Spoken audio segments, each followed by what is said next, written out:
વડોદરામાં વાઘોડિયા રોડ ખાતે દેહ વેપારનું મોટું રેકેટ ઝડપાયું.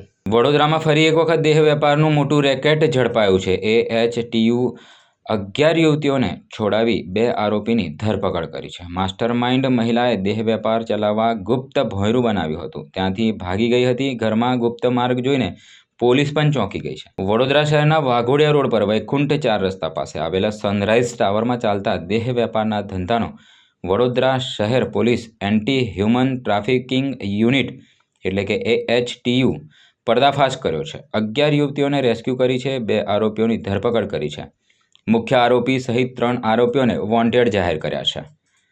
એન્ટી હ્યુમન ટ્રાફિકિંગ યુનિટના યુવરાજસિંહે કપુરાઈ પોલીસ સ્ટેશનમાં નોંધાવેલી ફરિયાદ પ્રમાણે એન્ટી હ્યુમન ટ્રાફિકિંગ યુનિટની ટીમને મળેલી ગુપ્ત બાતમી મુજબ ચંદ્રિકા ઉર્ફે રીટા બાબુ શાહ રહે ફ્લેટ નંબર 204-205 સનરાઈઝ ટાવર આર્થિક લાલચ આપીને પરપ્રાંતીય જરૂરિયાતમંદ યુવતીઓને વડોદરા બોલાવીને પોતાના ફ્લેટમાં રાખતી હતી અને ઈચ્છુક ગ્રાહકો સાથે 1200 થી 1500 રૂપિયા રોકડા રૂપિયાની લેવડ દેવડ કરી અનૈતિક દેહ વેપાર કરાવતી હતી. દેહ વેપાર ચાલતો હોવાની બાતમી મળતા ઉપરી અધિકારીઓના માર્ગદર્શન હેઠળ એન્ટી હ્યુમન ટ્રાફિકિંગ યુનિટે રેડનું આયોજન કર્યું. રેડ દરમિયાન ફ્લેટમાંથી 11 યુવતીઓને છોડાવવામાં આવી.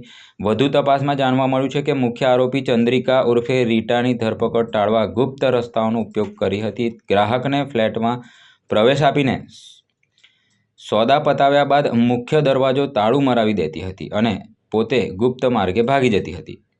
પોલીસે તાળું તોડીને અંદર પ્રવેશ કરતા આશ્ચર્યજનક રીતે ફ્લેટના સ્લેબમાં કાપો કરીને લોખંડની સીડી બેસાડવામાં આવી હોવાનું જણાઈ આવ્યું હતું. ઘરમાં રાખવામાં આવેલા સોફાની નીચે ભોંયરું બનાવવામાં આવ્યું હતું, જેનાથી મકાનની નીચેના માળે આવેલ દુકાનમાં અવરજવર થઈ શકે. આ ઉપરાંત બાજુના ફ્લેટમાં ઇન્ટરલોક કરીને ગુપ્ત ભોંયરું જેવી જગ્યા બનાવવામાં આવી હતી. આ ભોંયરું પ્રથમ માળે આવેલા શોપિંગ સેન્ટર્સ, ટ્યુશન ક્લાસ અને નીચે state bank of India ATM પાસે ખુલતું હતું.